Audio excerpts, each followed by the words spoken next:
Hindu community leader Chinmoy Krishnadas Brahmachari. Clashes erupted after the Hindu leader was denied bail.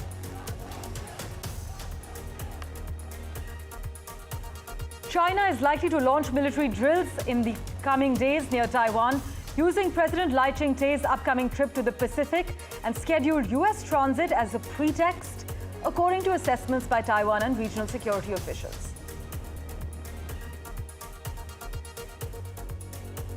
In its first statement since the ceasefire announcement, Hezbollah has proclaimed victory over Israel and says its fighters remain ready to deal with Israeli attacks. Meanwhile, Israeli attacks on the Gaza Strip have escalated, killing several people.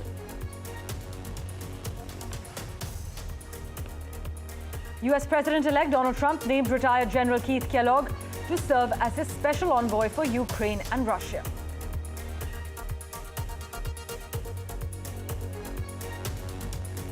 South Korea's capital city was blanketed by the heaviest snowfall on record for Seoul in November, with bad weather snarling traffic, knocking out power and grounding hundreds of flights as authorities brace for more snow in coming days.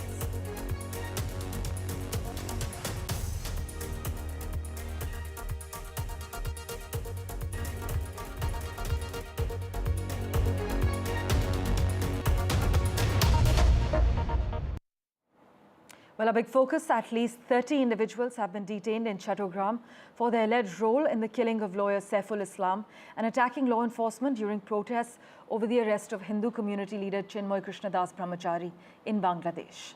As we've been covering, violence broke out after Chinmoy Krishnadas Brahmachari was denied bail and sent to jail in a sedition case. This led to clashes between his supporters and security personnel, resulting in the death of Assistant Public Prosecutor Saiful Islam. There has been strong reactions from India as the ruling party's leaders took to the streets of Kolkata to raise their voices against this arrest.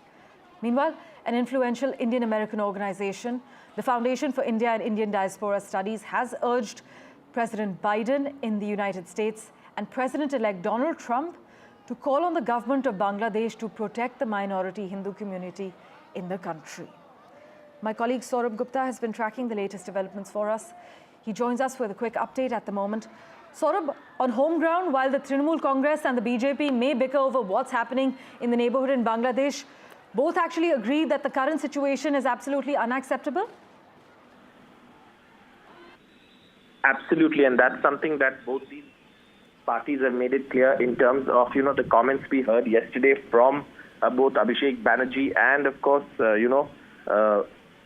Shubhendu Adhikari. In fact, there have been protests in Kolkata also, and the situation in Bangladesh is quite grim at this point, given the fact that what we're hearing is that attacks on the minority community continue. And this is a result of, also the fact that radical forces and radical Islamic forces have been, sort of exerting themselves, while the government in Bangladesh, the interim government led by Chief Advisor Mohammed Yunus, says that they are committed to maintaining communal harmony in terms of, and protection of minorities. The fact is, what we've also heard is that, there have been continuing attacks, especially in places like Chattogram, and Chinmoy Krishnadas, who was actually organizing peacefully and also, uniting people to sort of, put up a united front against what was going on. For him, of course, he is also still in jail, and this is a situation that India is also watching very closely, given the fact that, a lot of loss is at stake, because if the situation worsens, then the calls for India to intervene will only grow louder. And at this point, this is something that, of course, is something that the world community is also watching. In fact, the attacks on minorities is something that is really, really a sensitive issue at this point. Saurabh, as always, thanks so much for joining us with that quick update. Now, in other news, as per reports, China is likely to launch military drills in the coming days near Taiwan, using President Lai Ching-te's upcoming trip to the Pacific and scheduled U.S. transit as a pretext, according to assessments by Taiwan and regional security officials. China has held 2 rounds of war games near Taiwan this year, but these military drills are meant to send a message to the incoming Trump administration. Here are the finer details. A sharp response from China, upset that President Lai Ching-te will transit in Hawaii and possibly the overseas U.S. territory of Guam during his first official overseas trip as the president of Taiwan. Lai will visit Tuvalu, Palau and the Marshall Islands, three of Taiwan's remaining diplomatic allies, in a trip beginning November 30th. China is accusing Lai of seeking independence by relying on outside forces and violating the One China principle. Taiwan can't schedule official visits to places like the US due to pressure from China. But even this, a simple stopover in Hawaii, has prompted China to urge Washington, D.C. not to allow Lai to land on US soil and to stop enabling what they call Taiwan's separatist forces. 任何企图制造一中一台、两个中国等违反一个中国原则的挑衅行径，都必将遭到全体中国人民的反对。我们敦促美方恪守一个中国原则和中美3个联合公报规定，停止向台独势力发出任何错误信号。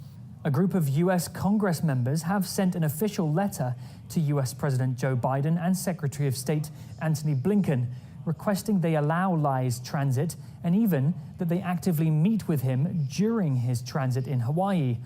There's no comment yet from the White House or from Taiwan, but a meeting seems unlikely and would be seen as highly provocative.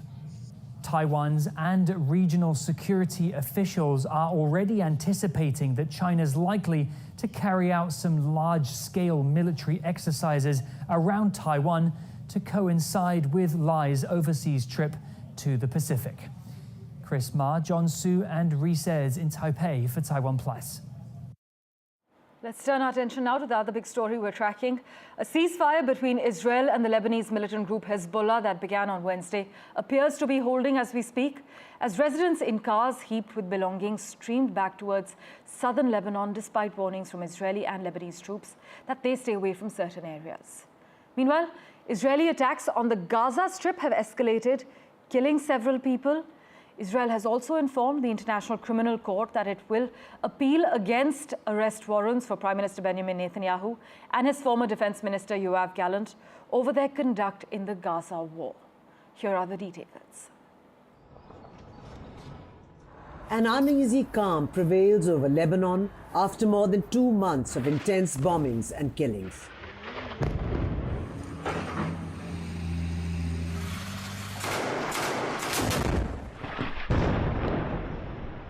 In a big relief to the Lebanese people, who have seen more than 3,500 of their relatives die since last year, Israel and Lebanon-based militant group Hezbollah reached a US-brokered ceasefire agreement to put an end to hostilities for 60 days.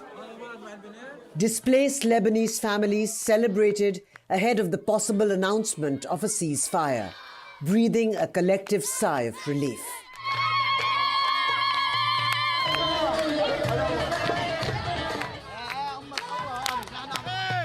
انبسطنا كثير وفرحنا والمدرسة احتفلت فينا. الله يحفظ مدرسة المرجان وطيار المستقبل اللي حضمنا بأحسن استقبال وما قصر بواجباتنا أبدا. نشكرهم من كل قلبنا، مبسوطين لأن نحن راجعين على بلدنا على وطننا بالجنوب. The sentiment did not echo on the Israeli side, as some displaced families said that they are disappointed with the ceasefire deal. While bombardment has driven 1.2 million Lebanese people from their homes, Israel says it has killed more than 2,000 Hezbollah members. On the other hand, Hezbollah's frequent rocket attacks forced some 50,000 Israelis to evacuate in the country's north. At least 75 people have been killed, more than half of them civilians. More than 50 Israeli soldiers have died in the ground offensive in Lebanon. Prime Minister Benjamin Netanyahu said that Israel will respond strongly to any violation of the ceasefire with Hezbollah. חיזבאללה יפר את הפסקת האש לא רק אם הוא יירה עלינו, הוא יפר את ההסכם גם כשהוא ינסה להתחמש כדי לירות עלינו בעתיד. על כל הפרה שלו נגיב בעוצמה.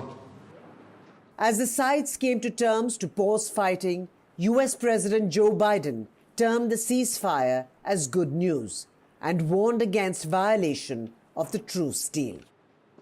Let me be clear.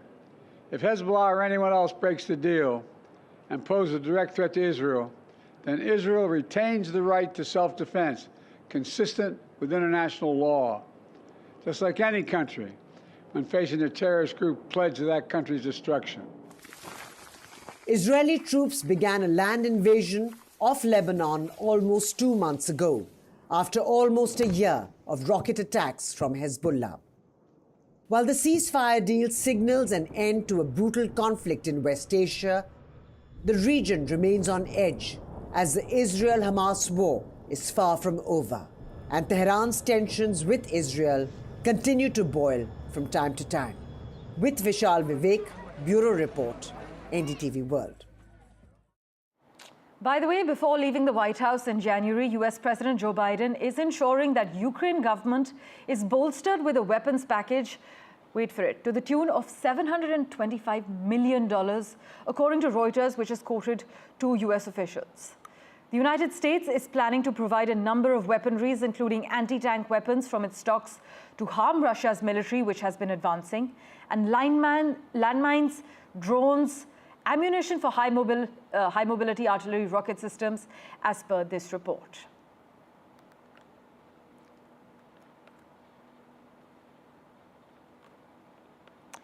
And US President-elect Donald Trump named retired General Keith Kellogg as special envoy to Ukraine and Russia, which is a key role in this incoming administration's effort to end the war.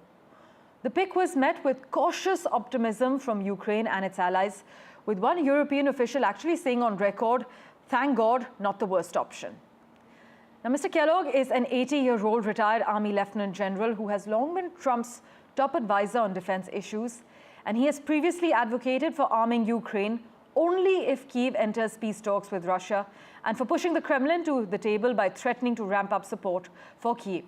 Even so, Russian President Vladimir Putin is unlikely to agree to negotiations as long as his troops are making progress on the battlefield, as per many geopolitical watchers. And several of US President-elect Donald Trump's cabinet and administration picks were targeted this week, with actions including bomb threats, according to reports. Well, the threats were made on Tuesday night and Wednesday morning, and law enforcement acted quickly to ensure the safety of those targeted in the US. Elise Stefanik, a Republican US representative, and Trump's choice to be US ambassador to the United Nations, and Lee Zeldin, a former Republican congressman who is Trump's pick to head the Environmental Protection Agency, both said in separate statements that they had been the targets of bomb threats. News and updates continue in a moment right here on NDTV. We're slipping into a very quick break for now.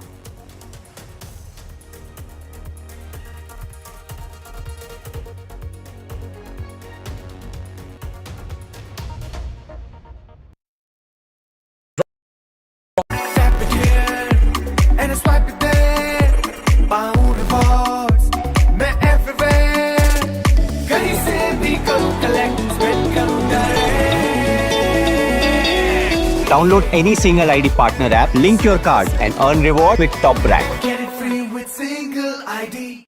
In today's interconnected world, India's voice is more crucial than ever. When India speaks, the world listens. At NDTV World, we are that voice, bringing you intelligent and insightful news from India and beyond.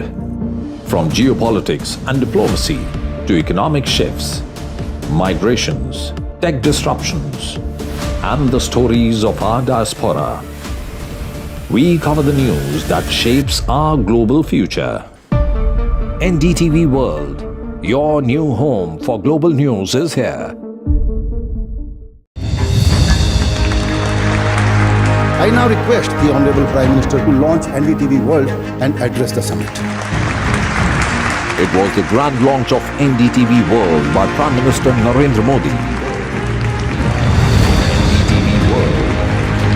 as he laid out his vision for the India century at the NDTV World Summit. कैसी सदी जिसमें भारत के प्रयासों से दुनिया में स्थिरता आए, in the presence of those who are shaping our future. मेरी तरफ से आपको ढेर सारी शुभकामनाएं हैं। NDTV World, your new home for global news is here. NDTV proudly upholds its legacy of trust and credibility. According to the prestigious Reuters Institute's Digital News Report 2024, NDTV is the top-most news platform in the country. Number one in both online and offline reach in India. Beating all its competition, NDTV stands for trust. Hello and welcome to India Sense, where I speak with global opinion makers. The United States has made a strategic decision over the last 20 years to move closer to India.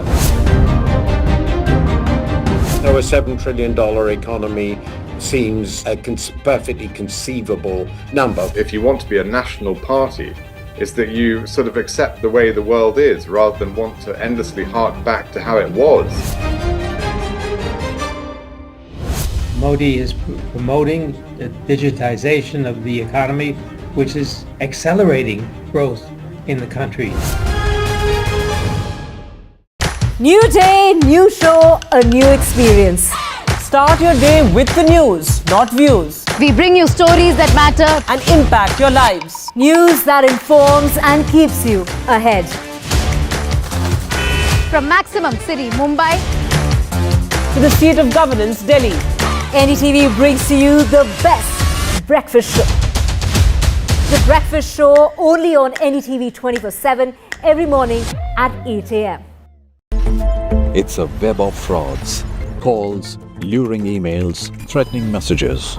Cyber frauds have cast their net wide and everyone is at risk. We track the victims, their horror stories as they get conned online, extorted and robbed of their hard-earned money. How to identify a cyber fraud and how to stay cyber safe. What are your options? Fraud.con, NDTV initiative for cyber safety. Only on NDTV 24/7. I've been reporting on all issues, big and small, from Andhra Pradesh, Telangana, rest of South India, bringing you all the action, all that you need to know, all that you want to know. The energy of Maximum City is infectious. I bring in that energy in our news coverage from financial capital Mumbai. India's IT capital is always buzz. It's literally a city that never sleeps. And I keep you ahead on all the Bengaluru buzz. Covering from the southernmost part of India over the last 23 years, I bring in-depth and 360-degree coverage from the Dravidian heartland. The land of Mishti is also known for its bitter politics. I have seen much water flow under the Howrah Bridge, covering Bengal in all its vivid colors. In today's interconnected world, India's voice is more crucial than ever. When India speaks, the world listens. At NDTV World, we are that voice, bringing you intelligent and insightful news from India and beyond. From geopolitics and diplomacy to economic shifts, migrations, tech disruptions, and the stories of our diaspora. We cover the news that shapes our global future. NDTV World, your new home for global news is here. I now request the Honorable Prime Minister to launch NDTV World and address the summit. It was the grand launch of NDTV World by Prime Minister Narendra Modi. NDTV World, as he laid out his vision for the India century.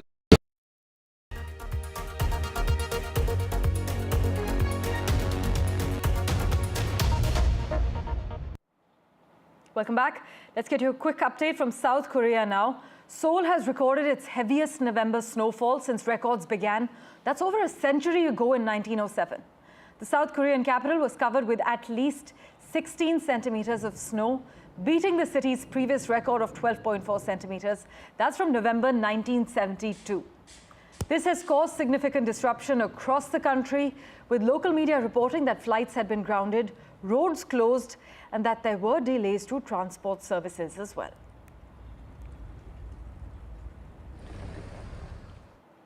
In other news, a woman who joined Namibia's underground independence movement in the 1970s is a strong contender to become its first female leader as the country voted in a presidential election.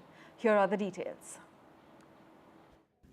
Amid a wave of historic election upsets in southern Africa, voters in Namibia head to the polls to choose a new president and parliament in what is shaping up to be the most fiercely contested election in decades. The presidential race presents a tough challenge for the ruling SWAPO party and could potentially usher in the country's first ever female president.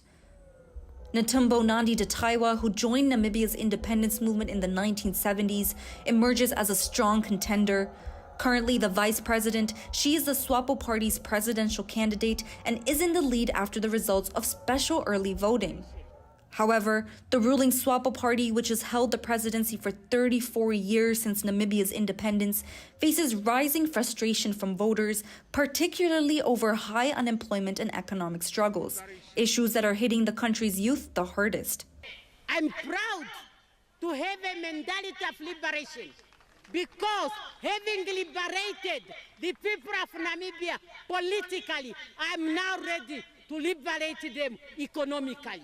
Nandi-Ndaitwah, who received part of her education in the former Soviet Union while in exile during the fight for independence, has vowed to create more jobs and address the unemployment rate. She has pledged to spend approximately 85 billion Namibian dollars over the next 5 years to create more than 500,000 jobs, a goal that her critics have called unrealistic. While Nandi-Ndaitwah represents the rare chance for a female leader in Africa, SWAPO's popularity continues to slip. 14 other candidates are also running for president, including SWAPO's closest challenger 4 years ago, Panduleni Itula. A runoff will be held if a candidate doesn't win more than 50% of the votes, which has never happened before in the country. As Namibia heads to polls, the election holds potential to reshape the nation's future and possibly mark a new chapter in its political history. Whatever the result, this election is poised to be a turning point for the country. Samia Afsar, NDTV World. In other news, two of London's most famous markets, one selling fish, the other meat, the Billingsgate Fish Market and the Smithfield Meat Market, are set to close in the coming years, bringing an end to traditions stretching back to medieval times.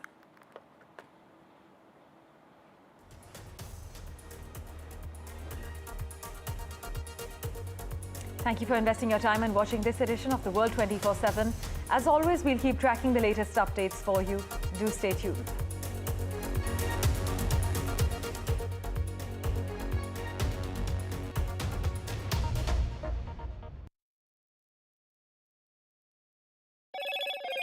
Hello, Moto. Motorola Edge 50 Pro, world's first AI-powered pro-grade camera.